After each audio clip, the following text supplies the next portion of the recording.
ready to rock and be roll, ready to go. Go. So yeah, that part of the game is definitely missing. And the major part is that this is why drug dealers is able to get in the game so much, because they have the monetary funds in order to do the things that a record label would actually do.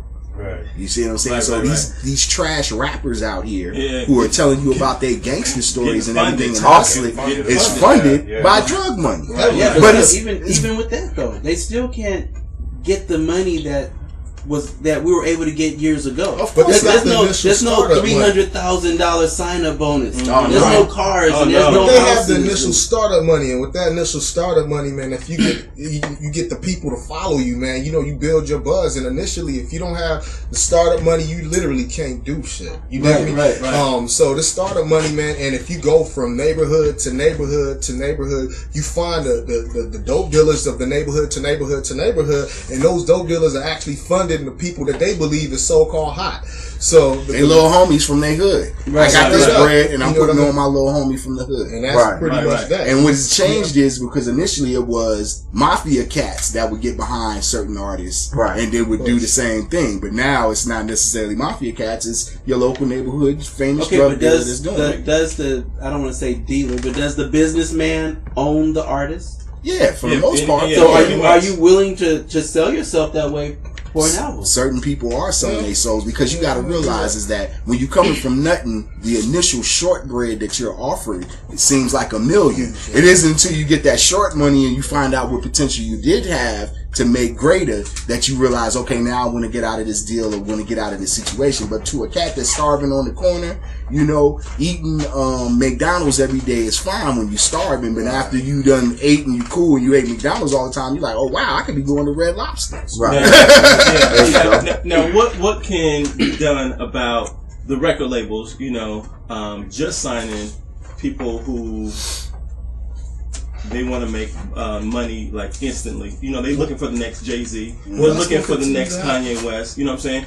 And that's what they're doing. They don't want to go outside the box and possibly risk their money, losing money, signing somebody that's different. You know, so right now they're looking for somebody to sound just like Jay-Z. They're, you know, the heads are saying, who can we find that could, you know, do the same thing Jay-Z's doing, the same thing Kanye's doing, you know? So how can, you know, independent artist or somebody that's dope, somebody that's new, something that's fresh, you know, get that shine, get that, you know?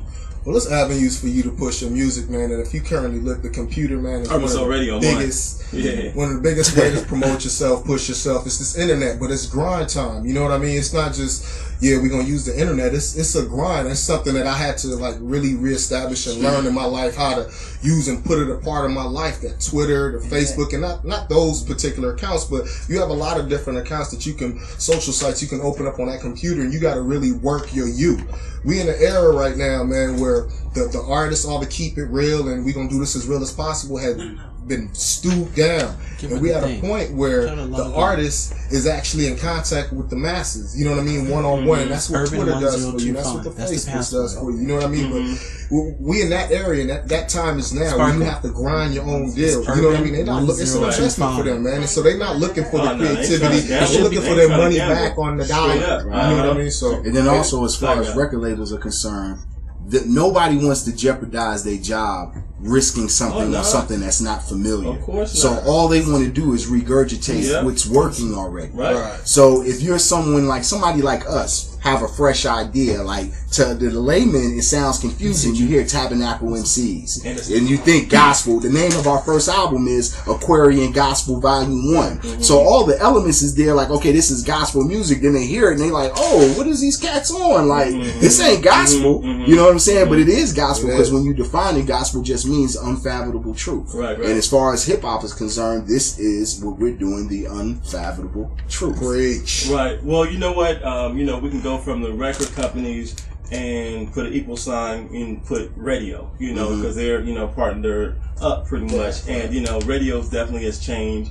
I'm from the beat back in the day, Wake Up Show, where it was, they did have an outlet. We had a reggae show, we had a hip hop show, Get Up Stand Up back in the day. You know what I'm saying? So we had different stuff, but now you turn on the radio, you're gonna hear the same 5 songs over and over again. And the mix shows were designed to break new artists, but now of course you got to break them off to even get one spin to see if the people who are listening to these radio stations across the way. You can't walk to Power 106 and do that. No, you they can't. They asking for some money just to off get in top. a mix show. Yeah, Hey, I had a question for you guys. Yes, sir.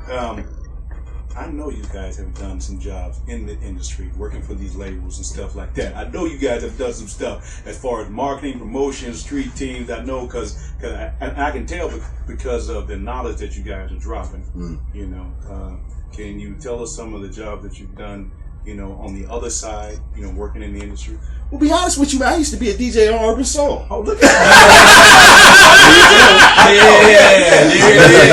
The Big Payback Show, man, back in the early days, But I actually also go back to like the Rap Pages days. Oh, Rap Pages. Yeah. I used to be up at Rap Pages and stuff like that. I used to throw parties and stuff. Yeah, Larry Flint, man. I found out he was the editor-in-chief of the Post.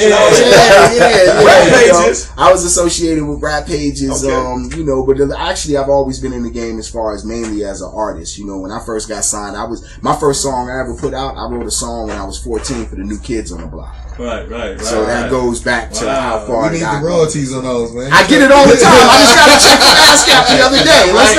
Don't get me twisted. That's a beautiful thing. I know that. I was on Columbia Records, back with Movement X. So I've been in the industry as far as an artist, and then I've done side things like my association with Rap Pages. I used to throw parties because of the artists that we had access to. So I used to do an underground spot called the Attic back in the day. Me, Sheena Lester, Bilal Law. I know we know each other from somewhere. He's the mayor. Yeah, Hey, let me ask you one more thing, man, about some of the new cats, because we're talking about, Would you like me to preach on how trash they are? But is there anybody out now that you guys can say, this guy, I might want to do something with that cat? It happens here and there. I put it to you this way: as an artist and somebody who's looking at people's music, I might like some songs you do, but it's a couple of times where I don't like you necessarily as an artist, but I'll like some songs you do, and there's certain people that I like as an artist. Okay. Right now, a lot of cats might be mad, but I actually like Kanye as an artist. Okay. I don't like some of the songs he do because sometimes he get way too disco for me. Because as a producer though. Yeah, as a producer, he get too disco on me. You know what I'm saying? Because right now, all the music is clickety clank right now. What's band? It's very clickety clank right now. Like to me, it's really sound like a lot of techno, techno house. He's trying to please so many different people, though. Yeah. Right, but I know he has a b-boy soul. Right, so, he does. I hear it. Who you feeling right now? Yeah, who you feeling, man? Tabernacle MCz. Absolutely.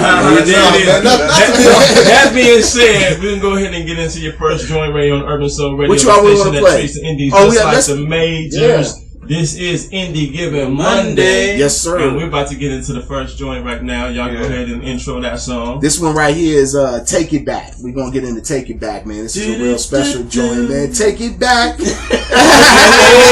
This is an official joint, man. Let's hear it go. Urban Soul Radio. Got one for you. Bam. Urban Soul Radio. Here we go. Yes, sir.